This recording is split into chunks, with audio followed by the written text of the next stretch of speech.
Assalamualaikum warahmatullahi wabarakatuh. Hai teman-teman, perkenalkan nama saya Suci Narfaliza dengan nomor induk mahasiswa 2403010004. Pada kesempatan tugas pragmatik dan wacana kali ini, saya akan mempresentasikan analisis wacana kritis terhadap berita yang berjudul "Pasokan bensin di Pulau Jemaja terputus, warga resah hingga ASN terancam tak bisa beraktivitas", yang dimuat di media ulasan.co pada tanggal 26 Juni 2026. Wah, beritanya masih baru ya. Baik, kita masuk pada slide yang pertama, yaitu analisis ideologi.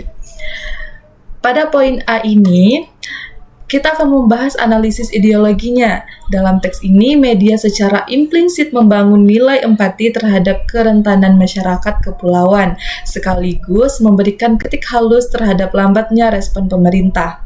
Nah, hal ini jelas terlihat dari pilihan kata atau diksi yang digunakan seperti kata terputus, resah, terancam, dan kelangkaan. Kata-kata ini memicu efek dramatisasi krisis.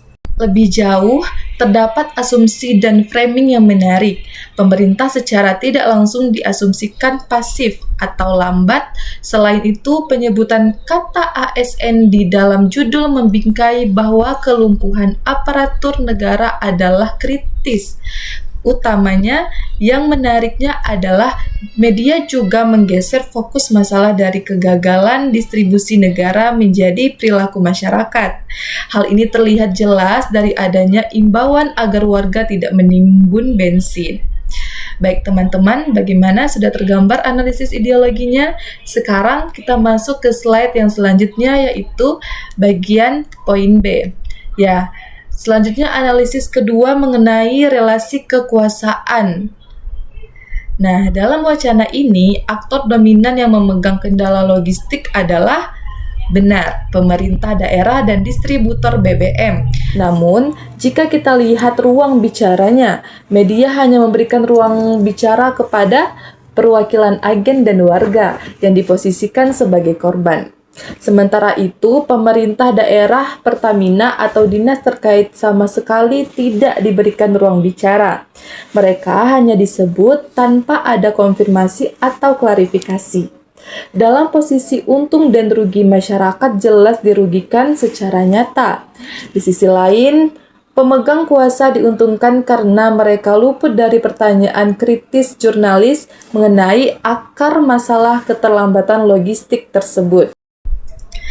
Itulah tadi analisis relasi kekuasaan. Sekarang kita masuk ke poin C atau slide yang selanjutnya, yaitu pendapat dan simpulan.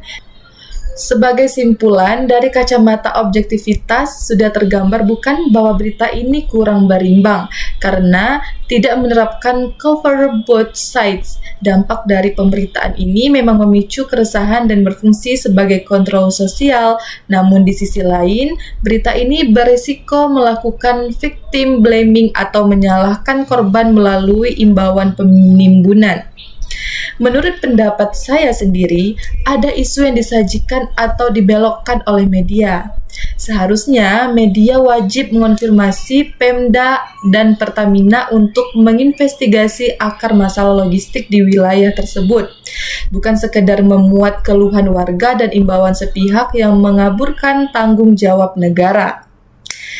Bagaimana teman-teman, sudah tergambarkan dari simpulan yang saya jelaskan? Teman-teman, sampai di sini presentasi kita hari ini. Teman-teman bisa lihat, mari kita diskusi.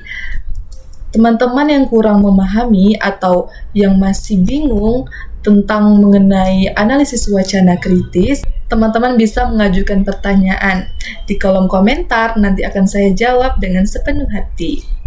Demikian presentasi analisis wacana kritis yang dapat saya sampaikan. Terima kasih atas perhatiannya. Wassalamualaikum warahmatullahi wabarakatuh. Sampai jumpa.